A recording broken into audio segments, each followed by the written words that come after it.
Oh, it's John and Dylan online, and this week they're talking about Michael Franzese. He was in the Mafia, or maybe he wasn't. Maybe his dad is not who his dad is. Either way, he's Christian and always featured in YouTube videos. Michael Franzese, more like Michael is B. Is that the move now, become Christian? Yeah, By the really way, my name's interesting. Dylan Gott. That's John Hastings. Continue, John. So this week we're talking about Michael Franzese, who very much is the progenitor of something that's called MobTube or Mafia Tube, where basically basically Italian organized crime figures are so low down the ring of the totem pole of organized crime, being pushed out by a variety of other criminal organizations, that they now are just full-on YouTube stars. The most interesting of them is a guy named Joey Merlino, who is still the godfather of Philadelphia and is just doing a gambling podcast called The Skinny. And it is so funny because he's like, they'll literally be like, and then there was this problem in Philadelphia. Yeah, some people call it a problem, other people call it a solution. Anyway, we don't talk about that sort of stuff. Anyway, so the bills are going to cover. And you're like, what the fuck is this? It's also behind Patreon. Everything he ever says is always implied like, I'll tell you the real thing behind the paywall. And then you go and look on the Reddit for it, and they're like, they do not tell you that, because you realize, you're like, yeah, he can't. It's a murder he did. Like, it's not like Sammy the Bull Gravano or these other mafia figures that tell their stories from their life. This guy is he's still involved. And there's like reporting that there had to be an organized crime sit down where they're like, this guy's either got to get rid of his podcast, he's got to kick up to us, or we got to kill him. And then he's like, apparently they've done something where there's now a new boss of Philadelphia coming, because they're like, this is embarrassing. He's on there. He's Logan Pauling all of us. But none of that would be possible if it wasn't for a little man named Michael Franzese. Now, Dylan, have you watched any Michael Franzese videos? I have not. Michael Franzese basically launched 10 years ago in this weird sort of hinterland time of... He basically predicted how people become famous now, which is he lived a life that is interesting, sort of, in a type of thing that people were interested in, and he went on the internet and talked about it. Basically, he's the first guy that inadvertently invented wrestling shoot interviews, but for other facets of society, mainly the mafia.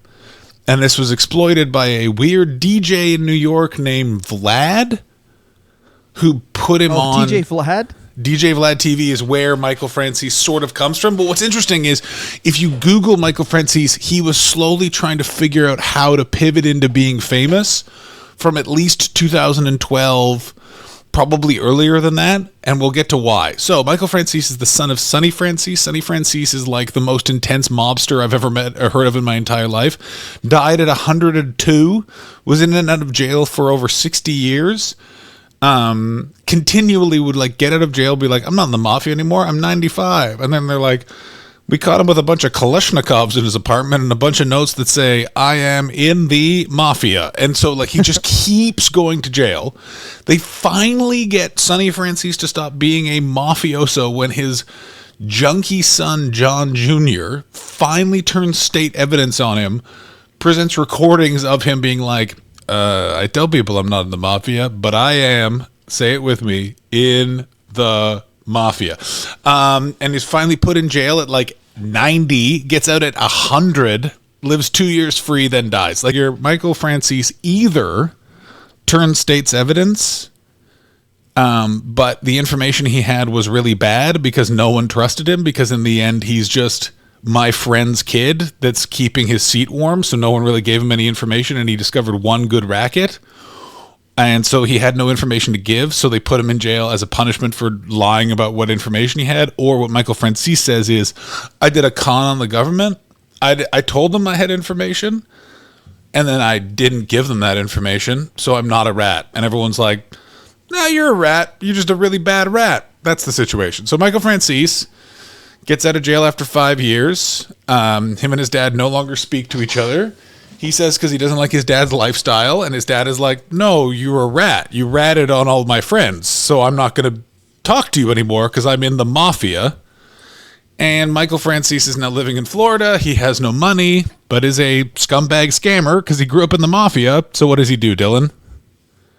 YouTube. Joins a church. Oh, nice. He joins a church, becomes Christian, meets a nice lady, a little younger, a couple of years younger, as you know, and becomes a Christian in the 2000s. And then here's what slowly starts happening. He starts making all these redemption books. Here's a man how Jesus helped him. Here's a man how Jesus helped him. I'm not saying that his faith isn't genuine, but it really comes at a time where you're like, well, you needed a new organization to be a part of. You've always been part of an organization, and you're smart within that and can exploit things. But, like, let's be real, still a criminal. Writes all these books about that, and you can find on the internet, like, him pitching himself as a guest to daytime talk shows. You can find, like, he's trying to get, like, contributorships to news organizations. He's another version of the Liver King. Do you remember we were talking about the Liver King, and you sort of pointed out this thing of, like, it's a PR move because you can see, like, someone told Liver King, hey, you want to know what actually gets your views? Like, do squats wearing different football helmets from the football team, so on Sunday they can be like, yo, this is the Bills doing squats, etc., etc. That's basically Michael Franzese does a version of that, of like, I'm going to tell you all the secrets of the Mafia that you didn't know. And he's basically just speaking what you would find out in a Wikipedia page or from watching The Sopranos, but a bunch of people have not done that, so it's all new information again. Or it's like he's doing it so that people can be like, I knew that was right, or yeah. What's also very interesting is he's doing this, and he does it first. Like Sammy the Bull Gravano also claims to have invented all of this, but Sammy the Bull is a bit behind him because Michael Franzese is like pushing to figure this out, and then gets on YouTube. We're looking at like 2015 times. So we're still in the pivot to video period, and is basically the first person giving Mafia secrets in these long-form YouTube interviews that were then pushed, because this is, again, the beginning of, like, Google ads and all that sort of stuff, and Vlad TV just pushes it to the fucking moon. Do you remember, like, Vlad TV? How much were you pushed Vlad TV in 2016, 17, 18, 19? Because I remember it so off. Like, just... No, I don't know. High-definition camera shots of just a random person from something sort of sat there just talking, and then in the pandemic they went bug fucking wild because I think he had a reserve, and then the Mafia Tube went insane in the pandemic. So Michael Franzese meets Vlad TV somewhere. Basically, I think he's just pitching around looking for places to be interviewed. Vlad TV is a weird DJ who has a lot of problems with black comedians in New York. I didn't have time to get into it, but I really want to get into Vlad TV at some point. There are so many videos of Godfrey and Dante Nero calling him a rat. I mean, people don't like Vlad TV. They kind of see him as from the YouTube videos I've watched, is they see him as like a culture vulture, kind of like Adam 22, right? Yeah, the internet has breeded this very interesting thing where it's basically like guys who used to run comedy clubs now have figured out, like, oh, if I get a camera, I can have I can be that level of irritating, but far more powerful. In 2017, he played a reformed monster in a Kevin Sorbo film. He had a musical called A Mob Story that played in Vegas. Yeah, he's pushing for everything. He's done a variety of books that are all like, I was a real bad guy, and then I wasn't. Also, like, every Mafia person is literally like, you were not that bad. Like, you ran that gas scam. Like, no one has disputed you ran that gas scam. Everyone else is like, bullshit. Like, Sammy the Bull Gravano, who, bear in mind, murdered 19 people and did 5 years for it, literally, like, with no hypocrisy in his voice, is like, you're a fucking rat. Do you know how fucking crazy it has to be that you're the guy known to be the rat of the Mafia? And he's like, what I did was fucked up, but you're a fuck up. That's crazy. Well, yeah, and he's just looking at his bibliography. He wrote his first book in 1992. That's kind of like, here's my Mafia tell-all. I read a couple of those in high school.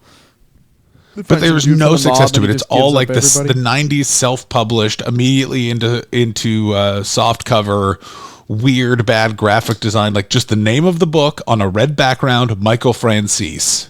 Yeah, of course. And then 2014, you get The Good, the Bad, and the Forgiven is 2009. I'll Make You an Offer You Can't Refuse. From The Godfather to God the Father. I like that one. Oh, that one. He pushes that one a lot. Also, his YouTube videos always start with him being like, and I'm only here because of God. And you're like, There is a bunch of you have the framed poster of the Tim Burton Batman behind you.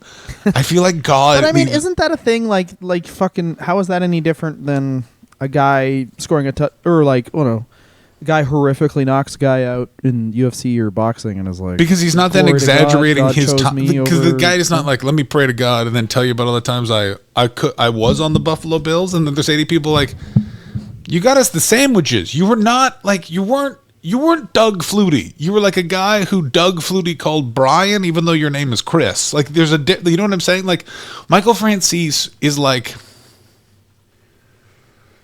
it would be like if the Wahlberg brother who made the hamburgers was like, I'm a movie star too. It's like you were on a TV show, but you're not the same as Donnie or Mark. You know what I'm saying? That's the thing with Michael Franzese. It's like, he's like, I was a big bag mafioso. And it's like, your dad was.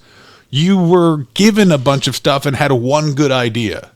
But that's what people do usually. Like the people who like do the tell-alls and stuff aren't really that active. It's think of comedians who like take public speaking courses or something. It's like always. I mean, look at the wrestlers that pioneered the shoot interview genre. Yeah, the honky tonk man. Yeah, honky tonk man. Jim Cornette. Like, listen, Jim Cornette is now incredibly popular.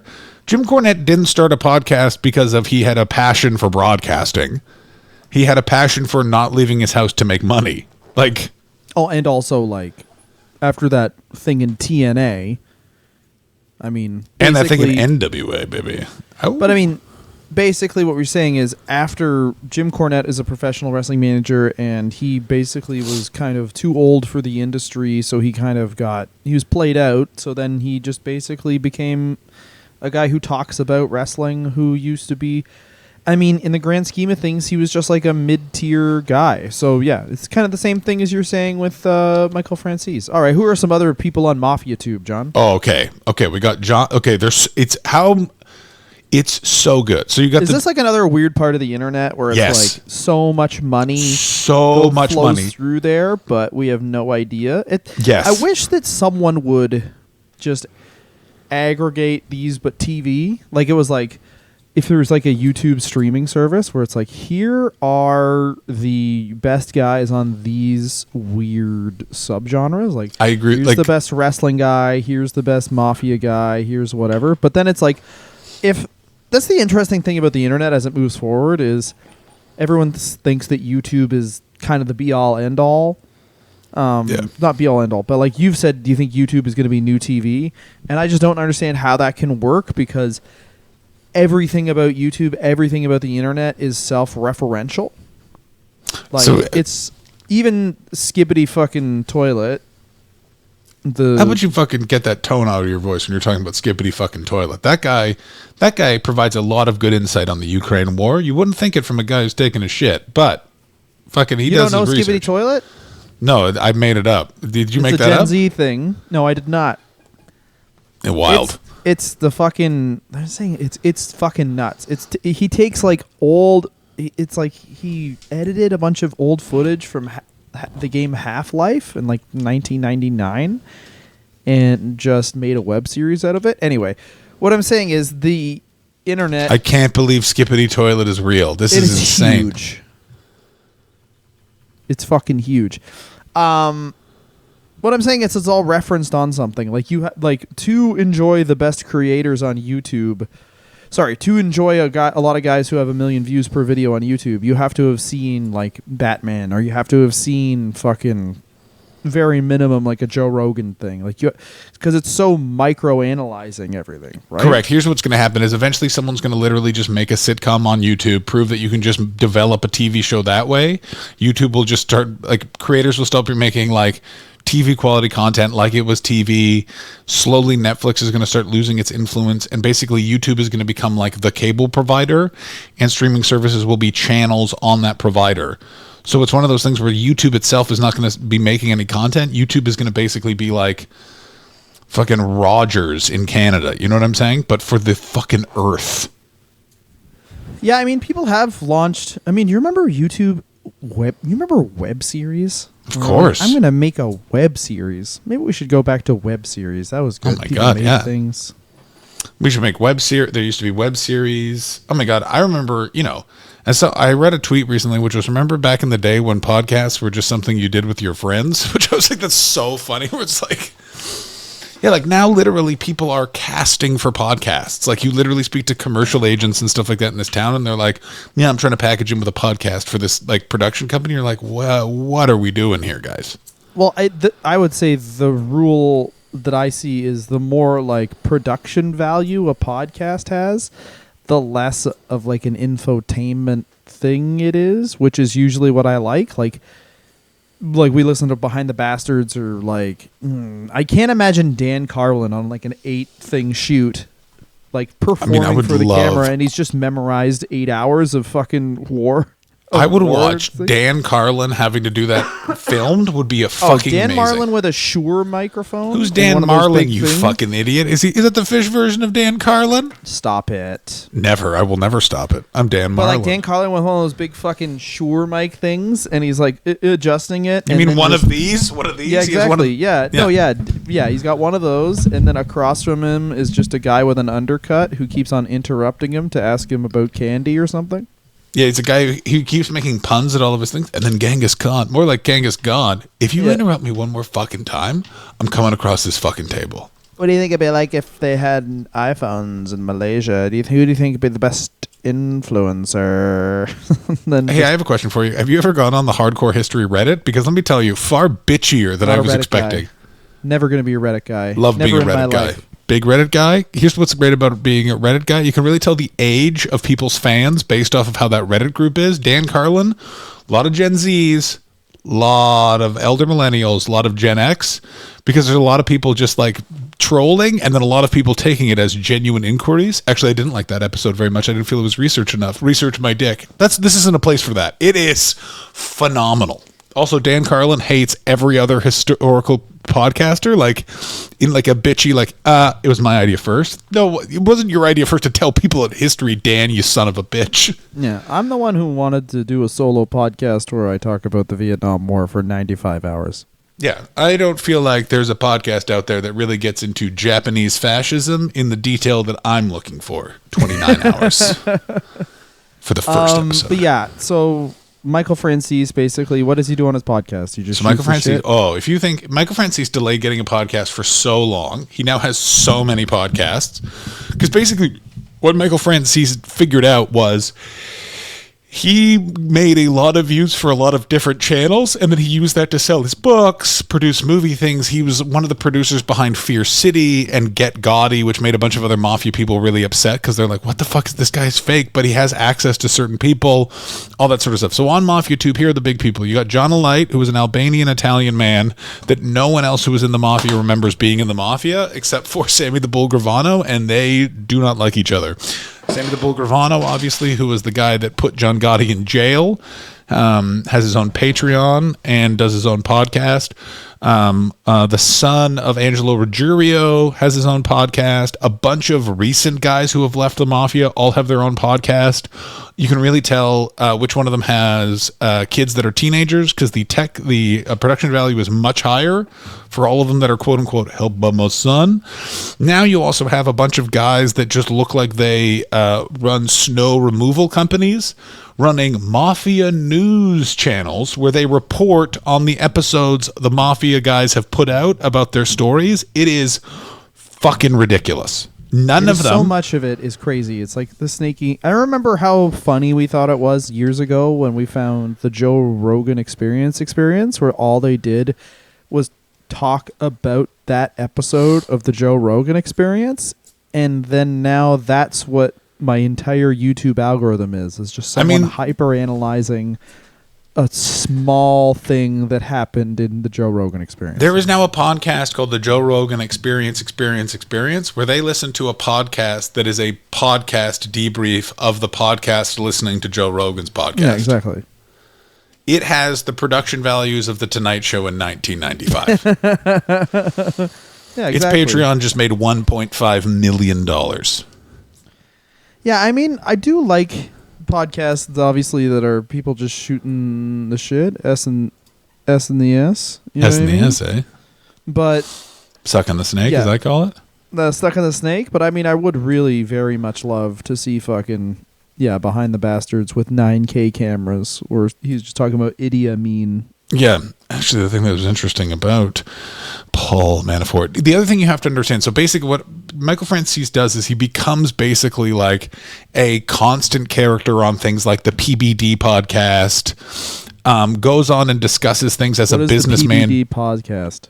The Paul Bet David podcast? For those of you who don't know about the Valuetainment brand, an alleged pyramid scheme inventor in the insurance space basically pivoted into having a podcast. And originally that podcast was just interviewing people like Michael Franzese, and it did okay. He basically was like the Burger King to Vlad TV's McDonald's. Then the pandemic came, and he just pivoted so hard into being a COVID denier from a business perspective. And Michael Franzese used to go on there and basically in that weird way of like, listen, we both clearly got the vaccine, but let's talk about how maybe the vaccine's bad because that's getting us ratings. You know what I'm saying? And that was that was the nitroglycerin that Michael Franzese needed to fucking go to the fucking moon, appearing on a lot of things where they thought he might be debating COVID. And then he launched his own podcast that takes place in the whitest room in a Florida house, where he either just contradicts things that people have said about him that week, tells weird mafia stories that are always the same. I can't go into any of the juicy detail parts, and really this is my dad's story, or full-on commenting on the news from a place of such lack of information. It's pretty spectacular. But that's what happens when you have these guys with, like, how many podcasts is Michael Franzese doing per week? Like 7? I think at least 2. He has his own one, and then this is the one I was excited to tell you about. What actor do you think he has a podcast with? Stephen Baldwin. Chaz Palminteri. And every episode is essentially Chaz being like, I liked it when the Mafia ran things. They were nice to me. Like, it's so just like, this is fucking, the boys. It's just weird. Like, here's the difference between wrestling shoot interviews and Mafia shoot interviews. Wrestling shoot interviews, some of the people in the stories are not history's greatest monster criminal. Every Mafia story is like, and then he killed that kid, went to the mother's house, showed the mother a photo of the dead kid and left. And that's why they called him Johnny the Clown.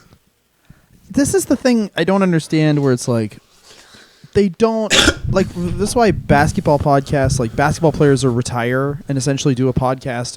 Once they're like 35, like, they'll be like, okay, they're not playing me that much. I need to segue into something else.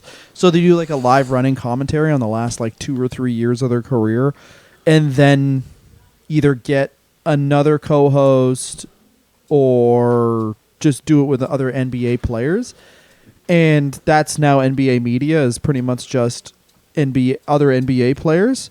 But basketball players, like, it's so much more fun to listen to one of them than, because there's no bitterness, because they're all millionaires. Yeah, the thing that you've really nailed something with specifically basketball players in media is it's also, there's something about it where they're like, I made it, I did it, I got a ludicrous suit, I'm wearing one of those suits with no collar.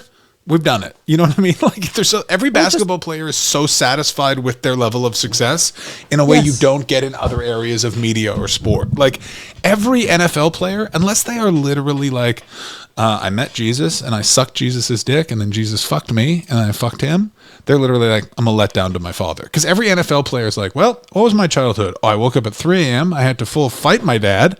If he beat me, bear in mind I was 6, I did not get to eat for the rest of that day, and he ate the food in front of me. Oh, alphabet soup, so good. So, and then every basketball player is like, I wanted a chance to get out of the situation I was in. I figured it out.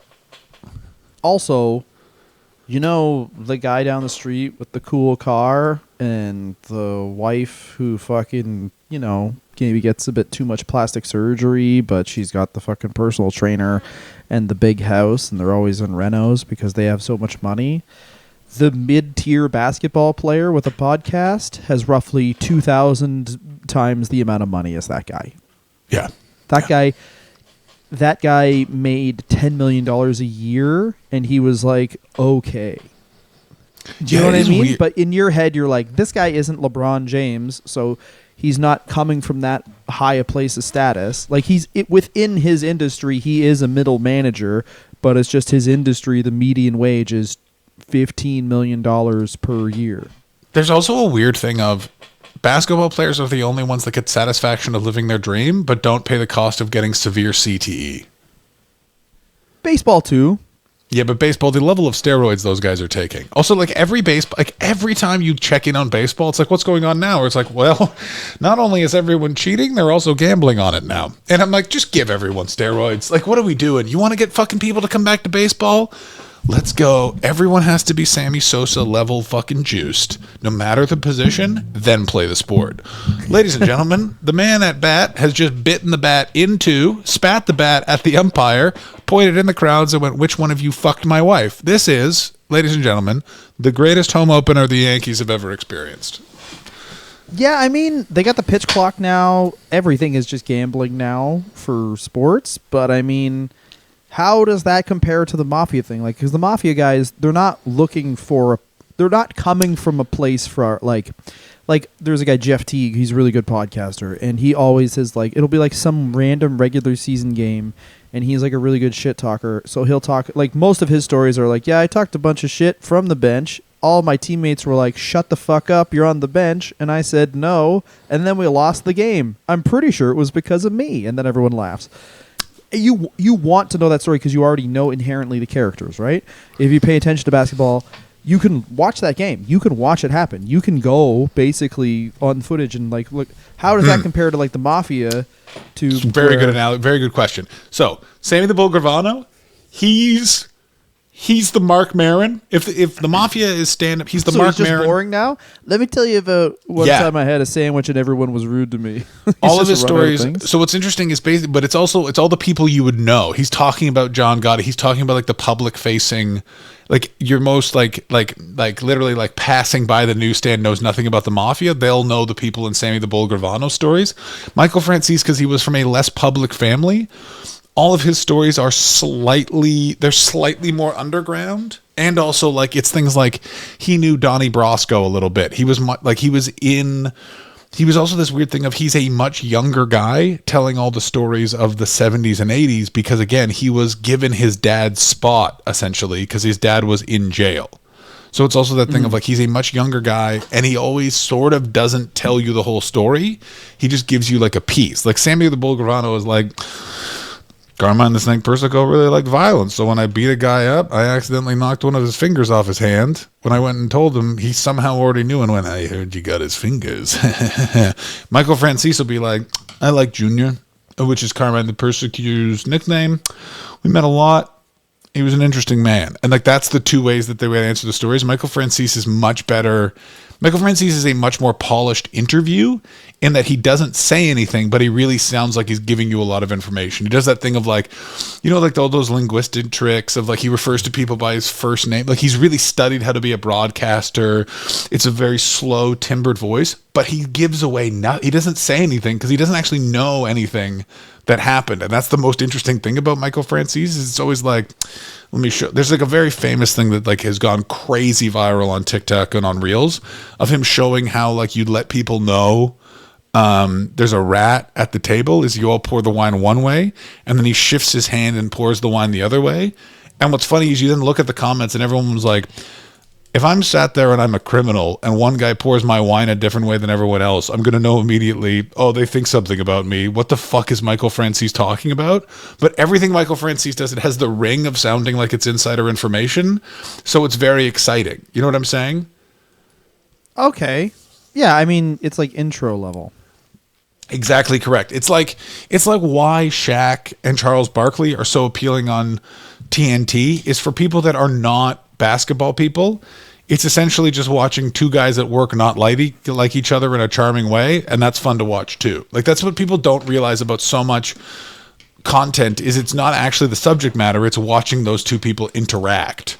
No one gives a fuck about Terry Bradshaw or Howie Long, but I've enjoyed this 30 years, just watch Terry Bradshaw stare at Howie Long's head, just like, how do you still have fucking hair, Howie? That's so where's the rat thing? Because I'm trying to find it. How to tell if there's a rat? How to tell if there's a rat? Okay, so the rat video, it's literally put in like Michael Franzese pouring the wine. Pouring the wine? Okay. He's like literally at dinner with other YouTubers. Like it's very embarrassing. Michael Franzese spills old mafia wine? Yeah, that would be it. Don't talk at the table. Oh, this is so... Oh, so he, like... Also, by the way, what's also very interesting, I watched a lot of Michael Franzese things. This is something I forgot to mention. He essentially wears the same clothes in every video. Okay, so he's explaining... Let me show you how you'd pour wine if there's someone you want to discuss. This is like... It feels like this is important information. And then he does this, and you're like, yeah, everyone would notice that, though, motherfucker. And it's also like, if you're the last one on the table and it's a weird angle, you're going to have to do that anyway. So what are you going to do? Just like, I got to go around and come behind you to pour the wine like this now. Exactly. And by the way, if you that's pour the something wine... I've definitely done, of like just done that anyway, because it's like I'm on a weird angle. But this is the interesting thing about all this, is it rings true as this makes sense. Like, I guarantee Michael Franzese had a pretty small house until about 2022, 2023, based on how often he's wearing the same clothes. If he's dressed up, he is in exactly that jacket with that necklace, with that black turtleneck. And then if he is not dressed up, he's wearing a black t-shirt, black pants, in that weird way of like, look, I'm a little bit of an older guy. I put some jewelry on. People are going to assume I have money. I guarantee Michael Franzese was like, he was assistant manager of the Palm Beach Target and was trying to get these fucking books off the ground. That's freaking wicked. So, John, will you do a Mafia podcast? Yes, I will do a Mafia podcast. It's going to be me and Michael Franzese. And each episode, we both tell a lie, and we have to figure out which one of us is lying. Every episode, it's him. So is he your like favorite go-to Mafia guy then? No. Who's your go-to? I like to do a nice combination of a bunch of different Mafia YouTube guys. I personally really enjoy old school Sammy the Bull Gravano, but he was on Patreon. They've now put those all up on YouTube, but he thought because I'm on Patreon, I can really just use people's names. So he is just like full on like, this guy, like full address, this is where he lived, he was a piece of shit, killed him. Like, you're just like, hey, this is a crime you've just, like, he literally constantly is like, I always wanted to kill Gas Pipe. Like, there is a saga on Sammy the Bull Gravano's YouTube page, which is, bear in mind, I believe Gas Pipe Casso is dead, and all Sammy the Bull Gravano was just talking about, like, there's different times I could have fucking killed him. The other things that I really enjoy about the Mafia podcasts, Dylan, and now we're going to get into this, is all of the different confrontation podcasts they do. Because bear in mind, these are still criminals that hate each other and kill each other. And Sammy the Bull Gravano is a rat, but he is not also a Nepo baby rat. So he really hates Michael Franzese because they get compared to each other. And it's very funny because you get a bunch of confrontations where Michael Franzese is like, you're a fucking rat. And Sammy the Bull Gravano is like, your dad's not your dad. Like, it's just like, Jesus Christ. But that makes sense though, because like, these guys are supposed to be tough. So you're supposed to fucking scream at each other. So you're kind of giving the people what they want. But I assume also it's kind of like, there is an element of it like, oh God, I gotta fucking be mad now. I'm really tired. It's also, you can really tell that Johnny Light and Sammy the Bull Gravano so Johnny Light is an Albanian Italian man who claimed to have been an assassin for John Gotti. I think that he's just a scammer. I think he like knew them back in the day and sees he can make some money on YouTube by putting on a suit. And I think Sammy the Bull Gravano knows that too, because everyone else is like, I don't remember Johnny Light, and Sammy the Bull Gravano is like, maybe I remember, maybe I don't. I don't know. Maybe he is telling the truth, or maybe he is not telling the truth. I don't know why you would ever trust a man who murdered 19 people and got away with it. I mean, didn't he also go right back to jail, Sammy the Bull? Because he got back no, he didn't go right back to jail. He waited 5 years and then was leading a skinhead ecstasy ring all over Phoenix, Arizona. When asked about that, Sammy the Gravano's excuse is, look, my son got into a bunch of crazy shit, and then I had to take over, so it was run right. Which is real psychopath behavior. Hey, what happened with this thing you did wrong? First of all, that was my son's mistake. I was actually in the right somehow. Oh, it's called Table in the Back? Oh my God, do they now have a podcast together? The thing is these two, like, all of these people continually are constantly starting new podcasts. Like, and also, by the way, Michael Franzese has quickly leaned into the on-light right of it all. He did episodes dissecting the Tate case. He's done, like, there's literally the first thing that came up is him talking to Tristan Tate. Like doing all these different YouTube videos that are so clearly clickbait. 10 things an ex-mafia boss can't live without. What the you were not an ex-mafia boss, but it's What basically Michael Franzese is the story of a guy who met an online PR company in 2010, and as it turned out, that was a very clever investment. Yeah. Table in the back is definitely him just talking to Sammy the Bull Gravano. Also, Sammy the Bull is now like the size of a thimble. Like he's Sammy the Bull Gravano literally looks like my grandmother. Like they have the same head shape. Yeah, what are you going to do, man? Like, you know what I mean? And then he's got Sammy the Bull classic long sleeve for $50. Do you want that? Do you want a Sammy the Bull Gravano long sleeve t-shirt? I mean, imagine you're Sammy the Bull Gravano's ex-wife. Your ex-husband murdered your brother. Mm-hmm. And then bear in mind, your kids took his side in the whole thing. And now you live alone in New Jersey while they all live in Arizona and help your ex-husband make t-shirts and profit off the fact he murdered your brother. I mean, yeah, that sounds good. I'm currently on Michael Francese's website. I'm in the store. What do you think the products Michael Franzese sells are? There are... A mug. Incorrect. Scarf? Incorrect. Rolling papers. I thought I have to tell you, I also thought rolling papers. Rolling paper is incorrect. I actually wouldn't have not thought rolling papers because he probably sees that as degenerate bullshit. I don't know. Rocks glass? What are we talking about?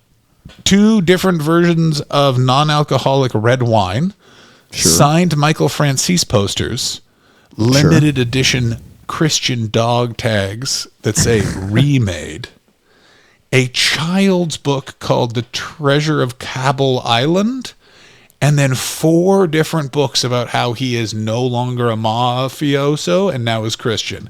I'll make you an offer you can't refuse. Blood Covenant, God the Father, From the Godfather to God the Father, your personal favorite, and the most recent one, Mafia Democracy. How a republic became a mob racket. Yeah, that's right, baby. Because he's been siding with Trump since January 6th. January 6th wasn't an insurrection. That was just some people trying to get the paper. Yeah, I guess when nothing happens, you got to keep on doing the things. But I mean, people like hearing these guys talk. So, and it's also that thing of like he pivoted into what he knew his audience was. Is basically he's going for what is an online audience. So it's basically all the things that are his cultural touchstones are him making sure to touch those stones that people online with. Like, of course, he's done a bunch of COVID stuff. He's talked about trans people a lot. In the last 6 months, there's been a lot of Trump talk. What's also very interesting for all these mob guys is they can't talk about the one interesting thing is Trump is the only person that got a building made of concrete completed during a concrete strike, and that's because Trump and the Mafia Commission shared a lawyer in Roy Cohn so they could negotiate a deal. Like that's the thing that like, and so all these Mafia guys could be like, actually, no, I know a bunch about this guy, but they're like, I think he's a great guy. Why do you think he's a great guy? He gave me $80,000 in 1992. I like that. Yeah, you can say it's like you're spilling the beans, but not the stuff that's actually important. How insane is it that wrestling shoot interviews have been this impactful on the internet? That's the thing that is so crazy. Rob Feinstein. Tell-alls aren't. Tell-alls are one thing, but it's so presented in the wrestling shoot atmosphere of like one guy, no cuts on the camera, voice off the side. So tell me about what happened during the Montreal screw job. The time Vic Rizzuto had sex with his mistress in front of me? I liked it. I know, I was talking about the wrestling. It's basically like Soap Opera Digest. Like Soap Opera Digest is the same shit. Yeah, it's basically what they are is they're all just blog articles you can not have to read. Basically, what they figured out is everyone likes articles about things they like a little bit, but they don't know the secrets of, but they also don't want to have to read that. Is there a way that this could be read to me by this guy? Yeah. Well, also, you know what I mean? What's it called? The DVD commentaries. Remember that? That was a big thing where it's like, huge. You like the movie? Now, here's fucking whoever talking about the scene, and people would watch that. So why wouldn't they watch some mobster talk about an egg salad sandwich he had in 1982 that he's just making up? Like, people don't understand. Like when we got into stand-up, you just didn't know which comedians didn't like each other. You didn't know what comedy clubs were in other cities. Yeah, I mean, what was it? The everyone now it's like everyone has a podcast. That'll be like You get a social insurance number and a podcast. Let's really delve in. I would rather hear a podcast about who hates each other at like a giant tiger than. Oh my God! Do you know what I mean? Than I would pay. Like you're trying to make something already that's compelling more compelling. Why don't you just talk about like who's fucking pissed off at the Gap? Because those guys. I'm still angry. Hate each other. I'm angry that they shut down the Toronto stand-up community. Those posts should have been printed and placed in a book, and been like, this is what this was fucking it. Like the different posts in that specific Facebook group was fucking nut. Like it just. Oh my God, weeks of people's lives just going back. Actually, no, that's not what happened at the open mic. Oh, fuck yeah. Yeah, it's perfect. And yeah, then exactly, like it should be, you shouldn't be allowed to have a podcast if you're like that was the thing that upsets me. Obviously, I really like the athletes breaking down stuff, but how do you start a podcast now? Well, first of all, you have to have retired with $30 million. Yeah. Oh, how do you do anything? Well, first of all, you need to be the most successful version of something in another industry, and then you start a program which is basically either only ever talking about your accomplishments or weirdly never talking about your accomplishments. Like, I don't know when the hate is going to come for the Kelsey brothers, but I cannot wait for, I assume, Dan Marino. The hate's already there because they got vaccinated. But it's one of them's dated Taylor Swift and vaccinated. Like here's the thing, though. Every single video is they call them the Pfizer brothers.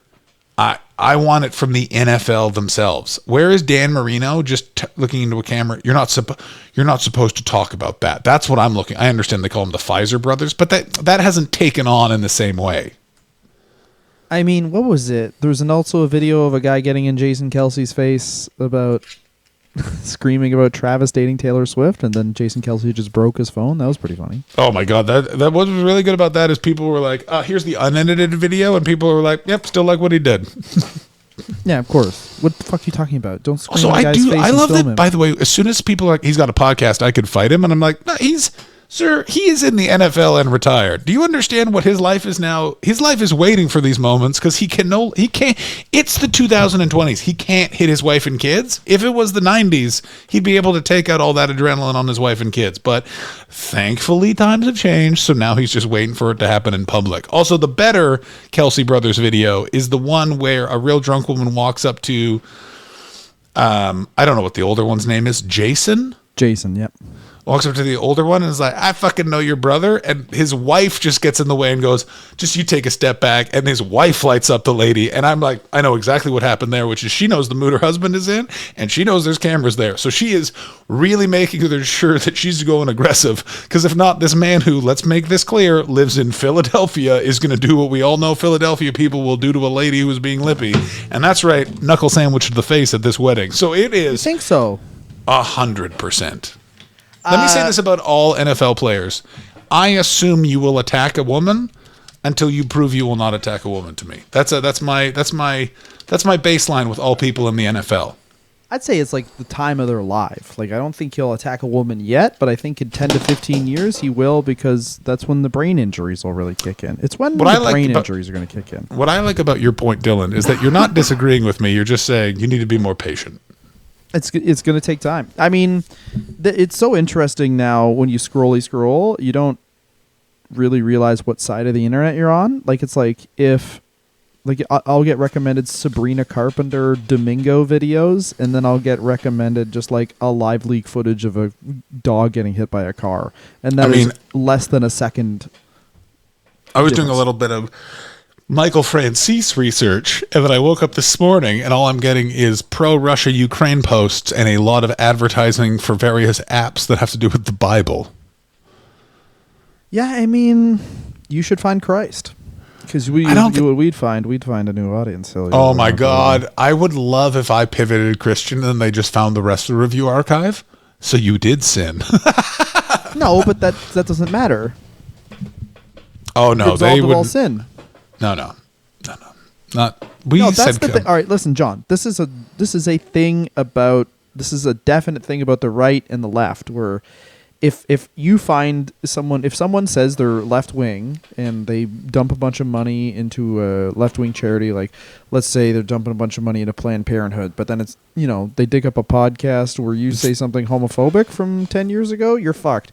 If you do that same thing, dump a bunch of money into keep it, you dumb bitch, and then fucking they find out something in your past, like I don't know, you hugged a dog or something, they're like, well, he's changed now. And that's the same thing with fucking being Christ, loving Christ and accepting him into your heart. Once I agree with everything you're saying. I do see a sea change happening where I think that just everyone's kind of just going to be like, no, we're not doing that no more. We're not doing that. Like, that's what I'm seeing in the States. It is funny that, everyone is blaming Kamala Harris lost the popular vote. And instead of being like, well, it took a lot to get here, and a lot of very rich people invested a lot of money in turning America into more of a right-wing state since the 60s, like the Koch brothers and shit. They were like, it's just because you wouldn't let people say gay as an insult. Like that's the funniest thing. Where it's and so also, funny. It's like, here's the one thing about all the voter data. Fucked us. How much did he win all of those things by? Well, the electoral thing. Popular vote, he didn't win by much. He's winning by 1%. Yeah. It's like it's all like squeak in exactly to Dylan's point. This was a long range movement planned over time. And also, I do love humanity. We're like, no, this isn't something that dates back to the 2000s. This is something that was caused by the fact lesbians talk too much at the bake sale. Really, we're doing this again. Here's my problem with it. We're the third time going around all this fucking bullshit, and then it's just my timeline is just filled with lunatics. It's all just boring. We're always constantly looking backwards. I was told we'd have fucking jetpacks and flying cars, and instead we have electric cars and a man with a bad wig wearing a hat with a blazer talking about weird memes. Like, this was not the future I was promised. Where are the fuck robots? I was told by 2025, in 2015, there was a genuine concern we would have every car would be driverless and every robot would be getting fucked by me, and neither of those are our reality. Yeah, I mean, toasters are supposed to be fuck robots, but you're just using them wrong, but yeah, okay. As you know, I like my penis to be cold. I don't like a hot penis. No, you're supposed to put the toaster on, then you fucking dive on it. Thank you so much for listening to this episode. Next week we'll be back with another episode about something. Everyone, if you like us, go to our Patreon. If you don't like us, still give us money. Fuck you. Fuck. Hell yeah. Bye bye.